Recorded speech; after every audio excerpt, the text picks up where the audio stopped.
If you go through any of my earlier videos, shorts, if you find my short form videos on other platforms, it's not going to take you long to come across videos where I argue that the number one reason you should learn how to represent yourself when buying a home is because buyer's agents are grossly overpaid.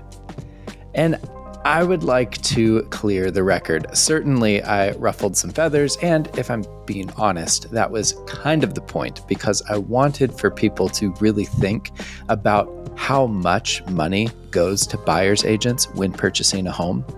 It's something that most home buyers don't think about, especially in the cultural climate where for the past 20, 30 years, it's been standard that the seller pays the buyer's agent. And so from most buyers' perspectives, the service of having a buyer's agent has felt free. But when you actually look at closing statements and see that a buyer's agent is making 3% of whatever the final purchase price of a home is, that is a huge chunk of change. And the way to draw attention to that, right, is for me to say, hey, how they're getting 3% of the purchase price for what? On a $700,000 home, $21,000 is going to a buyer's agent. For what? What did they do? They opened up some doors and filled out some paperwork for you? Crazy. And to some degree, I still maintain that that argument is true. And I'm saying this as a real estate agent, as somebody who has helped many, many people buy homes. And there's a part of me that feels a little sheepish about that, right? Like, do I need to go back and write apology letters to these folks? That's a whole nother video for a whole nother time. But as with anything, and especially short form content, there's nuance. And that nuance was missing from some of my earlier videos. And so I thought it would be helpful to go ahead and dive in to that nuance in this podcast episode here to talk about what a buyer's agent actually makes when they help you purchase a home. Why I still think that it's not a great value proposition and why it is better for you to learn how to represent yourself and skip the buyer's agent entirely. But more than anything, I'm trying to point out inefficiencies in the real estate industry that make it so incredibly expensive to transact homes, because that is one of my number one goals.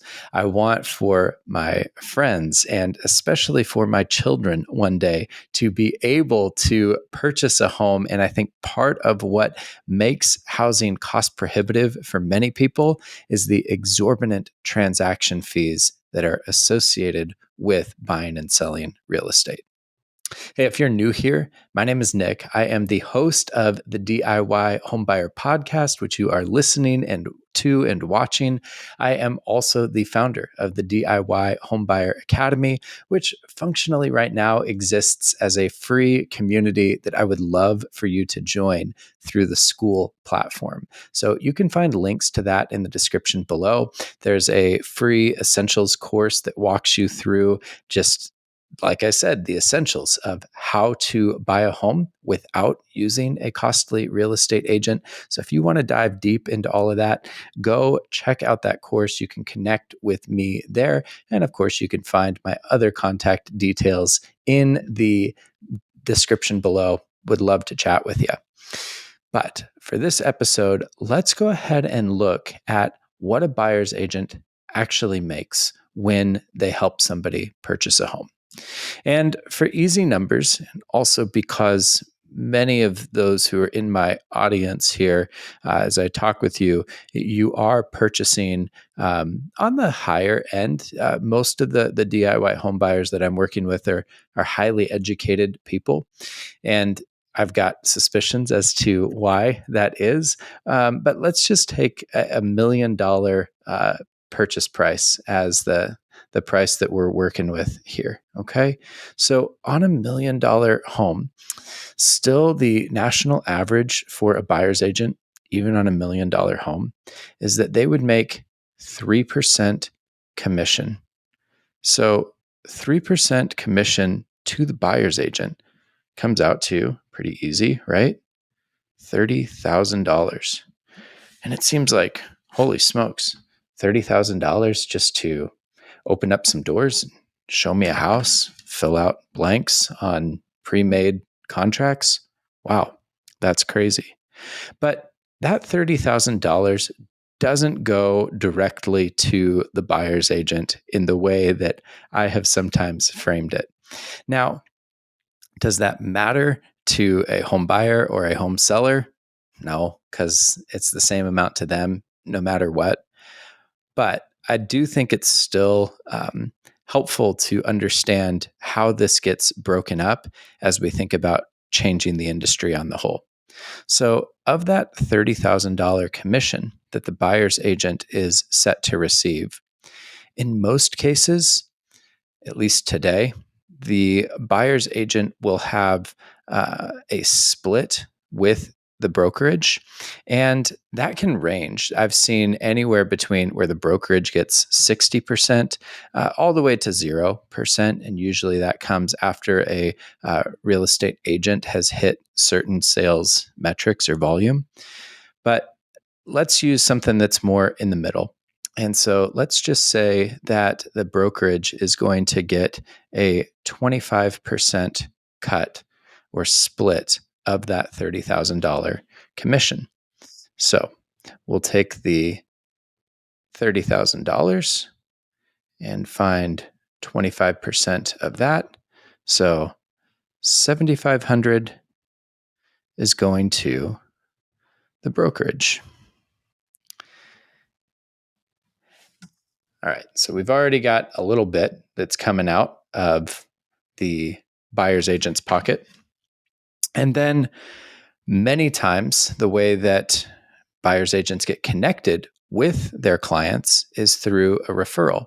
Now, that could be through a big service like Zillow, and Zillow charges crazy fees for referrals, but it could also be from another agent. And these fees generally range between 20 and 40%. So again, we'll kind of go with something that's in the middle, which 25% is often typical. That's also going to be of the total $30,000. So there's another $7,500 that's being paid at closing as a referral. You're going to make fun of my spelling because I can't figure out how to spell referral to save my life right now.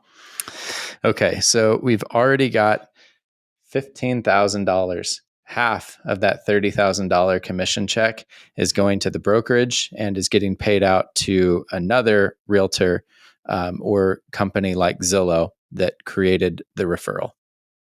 All right, so $15K to the broker. And that seems like, hey, that's still a great payday compared to the amount of work that this person had to do.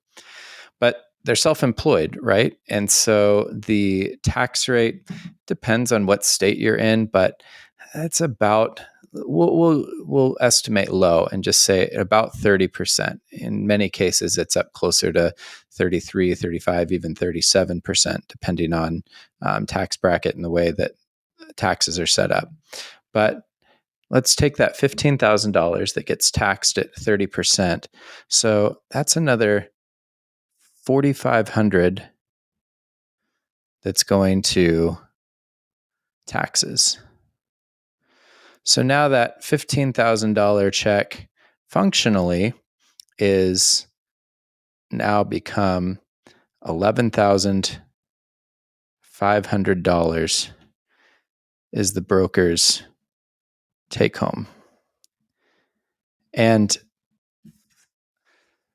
still a decent chunk of money, $11,500, but it's not $30,000. And these buyer's agents, they are running their own business. And so of that $11,500, they still have all of their own costs beyond just cost of living to cover, right? They've got their insurance premiums. They've got the things that they need for their business. Sometimes that's office fees, desk fees. They've got cars, phones, all of the stuff that many times a employer would provide, real estate agents don't have. So then of that 11,500, a big chunk of it is going to just sustaining their business, marketing, finding the next clients to work with.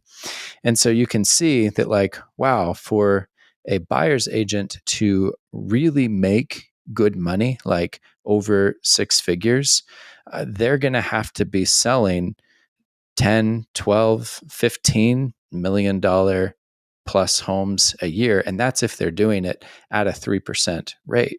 All of this comes down pretty significantly if they're working at a 2.5 or even a 2% rate, because then instead of 30 grand up front, it's 20 grand that's being split, 50% going to a brokerage and to a referral, and then big portion going to taxes. And so essentially that 11,500 is going to drop, significantly. It's going to be well below, probably closer to $7,500, $8,000 that the broker gets as a take home pay. So this is why you don't see a lot of really rich real estate agents, buyer's agents in particular, and many of the real estate agents that you do see that are driving around in their flashy cars. Those things are, a lot of it is all for show. Trying to play the status game, trying to show that they are the real estate rock star, and it's part of their marketing and part of the way that they get clients. So I bring that up to just say that in all of the content that I create, encouraging you to learn how to represent yourself and to skip the buyer's agent, it is not because I think that buyer's agents are gross and greedy people on the whole.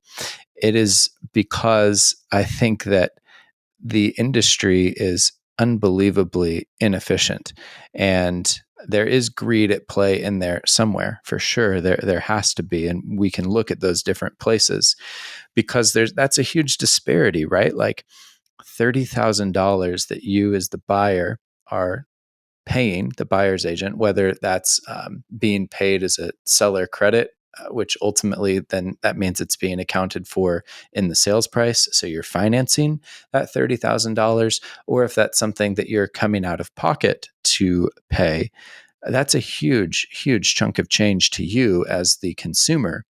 And your agent really only sees about a third of that. So what's happening to the other 2/3? Well, it's going to people and places where you see no benefit, no benefit really at all. Like there's very little that a brokerage actually does for you as a buyer. Like it makes virtually no difference if you work with a buyer's agent that's with Real Broker versus Keller Williams versus Coldwell Banker. It's not going to change your experience. That the person that you're working with has everything to do with it. And yet the brokerage still takes a massive cut, because ultimately your broker agreement is with the brokerage, not just the individual. And similar with the referral fee.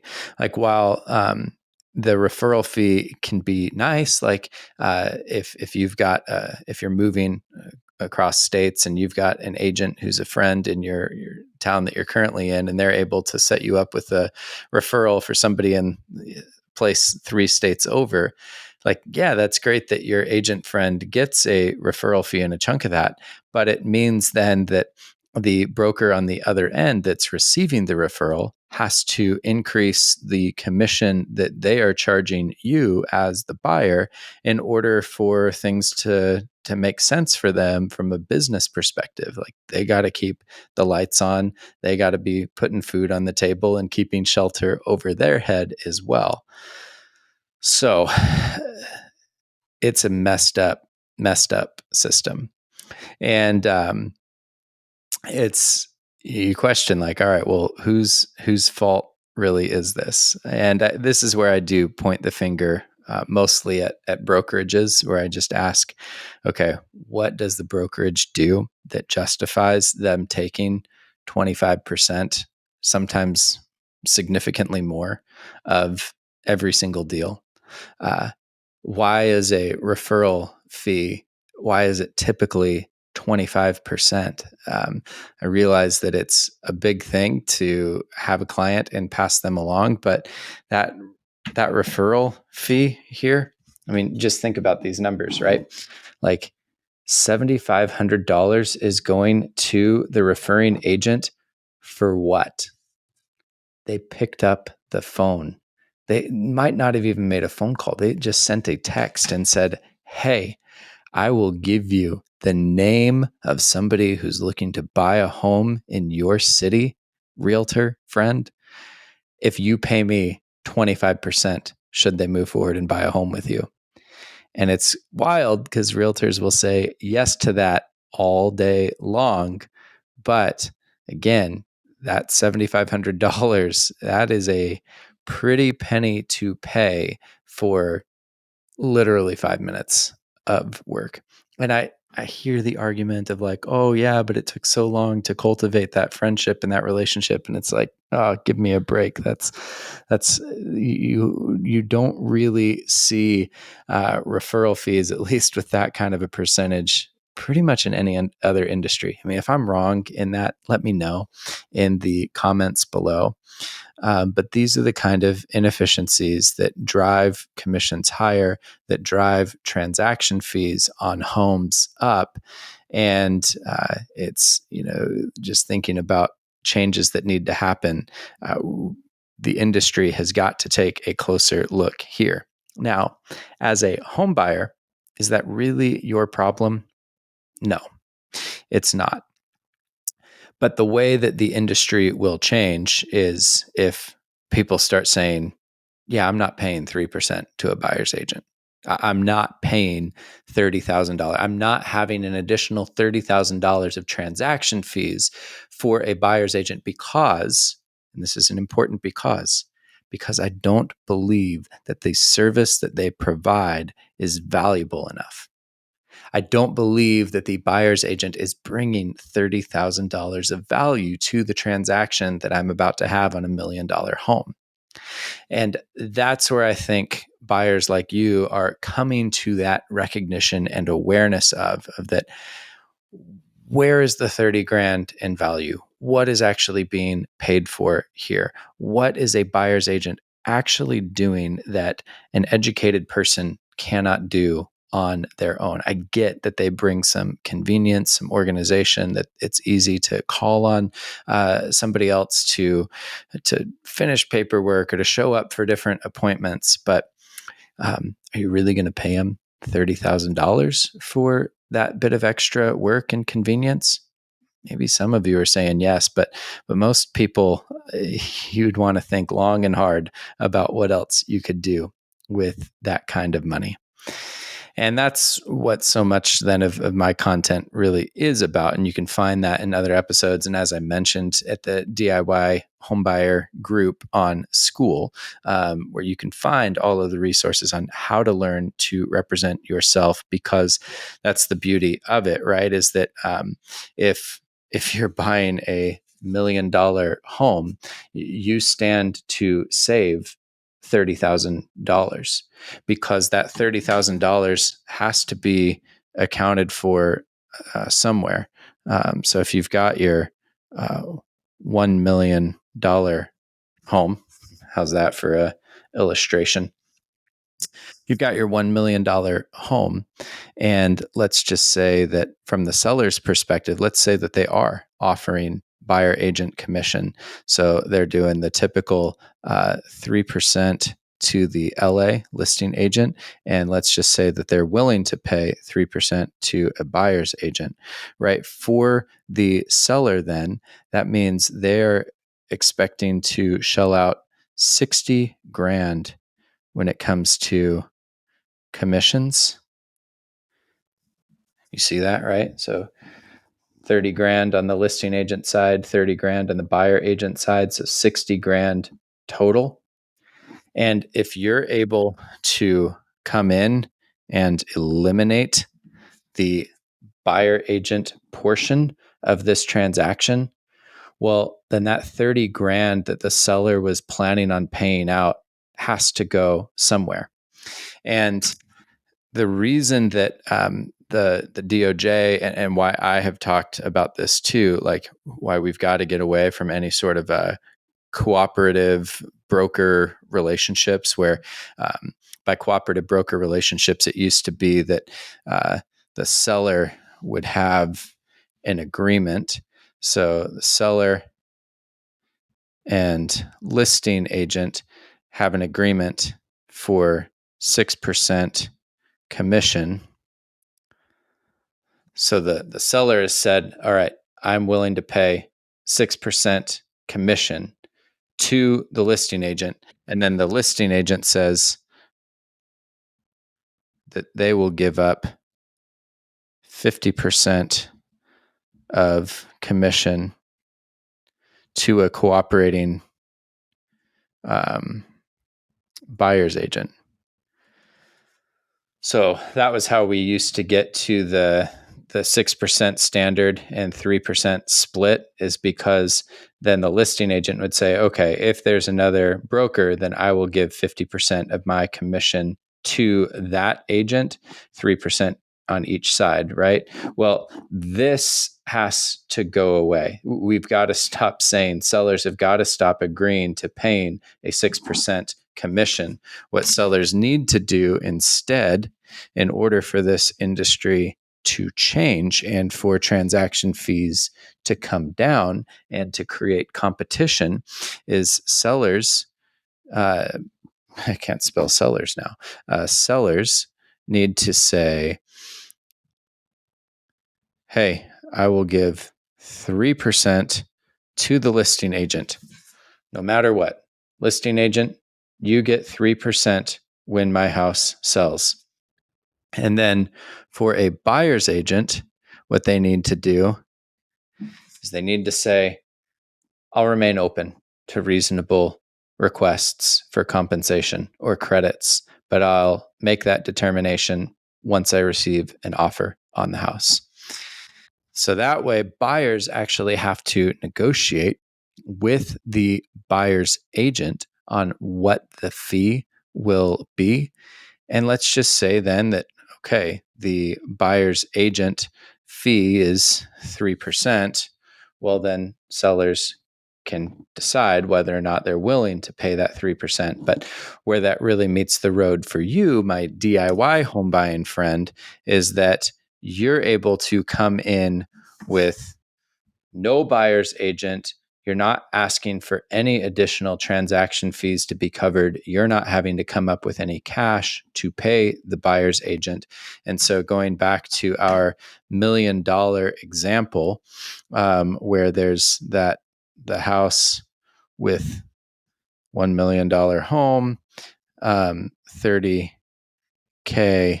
to the listing agent, and then buyer's agent side, since you've removed the buyer's agent, now you've got this $30,000 here to play with, where you can either say, okay, that can either go to the seller to make your offer $30,000 more attractive without you having to spend anything extra compared to other buyers who are coming in with a buyer's agent and asking the seller to pay that 30 grand. Or if it's not a very competitive market, then you can say, hey, seller, since I don't have a buyer's agent, I want a $30,000 reduction in the price. And in all likelihood, the seller is going to say, okay, because they were already likely planning on having to spend that money on a buyer's agent for the other party anyway. All they're thinking about is their net at the end of the day. So that is how you stand to save significant money the next time that you buy a home. And it's, yeah, I mean, am I saying that you shouldn't use buyer's agents because they are overpaid? I mean, I guess that's still what I'm saying, with now the qualification that that the money that goes to a buyer's agent, what it looks like the buyer's agent is getting paid, is not actually what the buyer's agent is getting paid. They're getting only about a third on average of what the big headline number is. And that, as a home buyer, should not be your problem.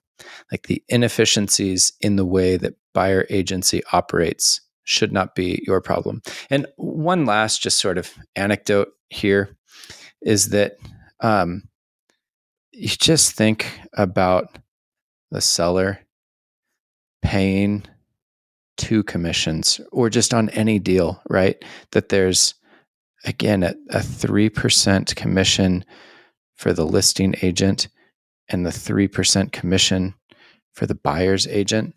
Like, why in the world do we need to have 2 agents getting paid commission here? Like, that is inefficient in and of itself, right? Like, the listing agent is an agent, and I know that they can't represent the financial interests of the buyer, but the idea that, like, we need to add more cooks to the kitchen and that somehow that's going to make things better, I just think is pretty nonsensical.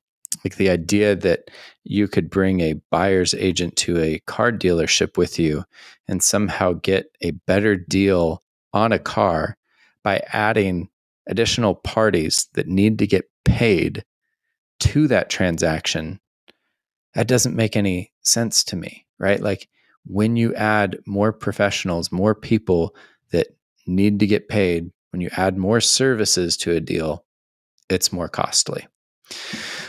So let me know what you think of all that. Also, just let me know. Obviously, I'm experimenting with a new style of some whiteboard drawings here, and I feel that it's rough. I'm sure that you probably feel that it's rough, and that's the beauty of being new to YouTube. But any sort of feedback that you have for me, any questions that you have, if you want to let me know, I would greatly appreciate it. So you can say something nice. You can say something mean. If you want to say something mean, but not publicly, you can also email me, either nick@DIYHomebuyerAcademy.com or hello@DIYHomebuyerAcademy.com. And I might not respond right away, but I do eventually read everything that comes in there. And the comments I do read instantly. So if you've got feedback for me, please do let me know. Let me know if you want to see more of this style. Let me know what questions this raises for you. And in the meantime, please do subscribe, like, share this video. All of those things really encourage me to keep on going. So if you think that there's value and potential here, the kindest way that you can let me know is to help me grow the channel, help me expand the reach. And for that, I'd be very grateful, and hopefully we'll keep creating content that helps push the ball forward, create better home buying experiences, and make at least the process of transacting real estate more affordable and efficient for all of us. Thanks, everybody. See you in the next one.